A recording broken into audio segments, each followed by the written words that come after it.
ഓം നമോ ഭഗവതേ സായീശ്വരായ. ശ്രീ സത്യസായി ഭാഗവതം.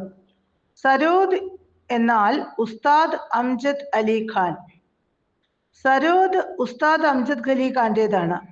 ഉസ്താദ് അംജദ് അലി ഖാൻ സരോദിൻ്റെതും.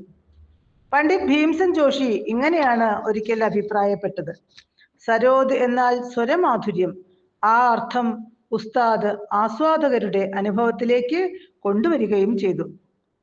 ബംഗളൂരുവിൽ ഒരു പരിപാടിക്കെത്തിയ 1976 അംജദിന് പൊടുന്നനെ ഒരു ക്ഷണം കിട്ടി. അന്നത്തെ സിറ്റി പോലീസ് കമ്മീഷണർ റഹീം നിസാമുദ്ദീനും കുടുംബവും പുട്ടപർത്തിക്ക് പോകുന്നു. കൂടെ വരുന്നുവോ? ബാബ ദർശനത്തിന് സുഹൃത്തിന്റെ കൂടെ യാത്ര പോകാൻ ഉസ്താദ് തീരുമാനിച്ചു. അവർ പർത്തിയിലെത്തി. 10,000-കണക്കിന് ഭക്തജനങ്ങൾ ബാബയെ കാത്തിരിക്കുന്നത് കണ്ട് സരോദ് വിദ്വാൻ അമ്പരന്നു. മനമറിയാതെ സ്വാമിയെ നമിച്ചുപോയി. അവരും ദർശനവരിയിലിരുന്നു. ഭഗവാൻ എത്തി. ആദ്യ ദർശനത്തിൽ തന്നെ അഭിമുഖത്തിന് ഭാഗ്യം കിട്ടി. അഭിമുഖവേളയിൽ സ്വാമി ഹിന്ദിയിൽ സംസാരിച്ചു.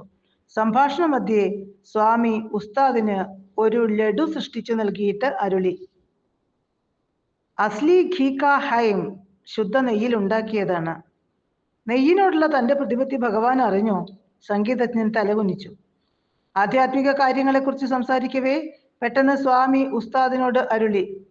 എന്തിനു വിഷമിക്കുന്നു? അസമിലെ ആ പെൺകുട്ടിയെ തന്നെ നീ വിവാഹം കഴിച്ചോളൂ. നിന്റെ ജീവിതം സന്തുഷ്ടമാകും. ഭഗവാന്റെ അരുളപ്പാട് കേട്ട് അദ്ദേഹം സ്തബ്ധനായി. തന്റെ ജീവിതം സായി തിരുസന്നിധിയിൽ തുറന്ന പുസ്തകമാണെന്ന് അദ്ദേഹത്തിന് ബോധ്യപ്പെട്ടു. ആ വിവാഹാലോചനയിൽ ഒരു തീരുമാനമെടുക്കാനാവാതെ ഉത്കണ്ഠയിലും പരിഭ്രമത്തിലും കഴിയാൻ തുടങ്ങിയിട്ട് നാളേറെയായി. ഭഗവാന്റെ കൽപ്പന പോലുള്ള അരുളപ്പാട് അദ്ദേഹം അതേപടി സ്വീകരിച്ചു. അടുത്ത 19 വർഷം ഭഗവാനെ ദർശിക്കാനുള്ള അവസരം അദ്ദേഹത്തിന് ഉണ്ടായില്ല.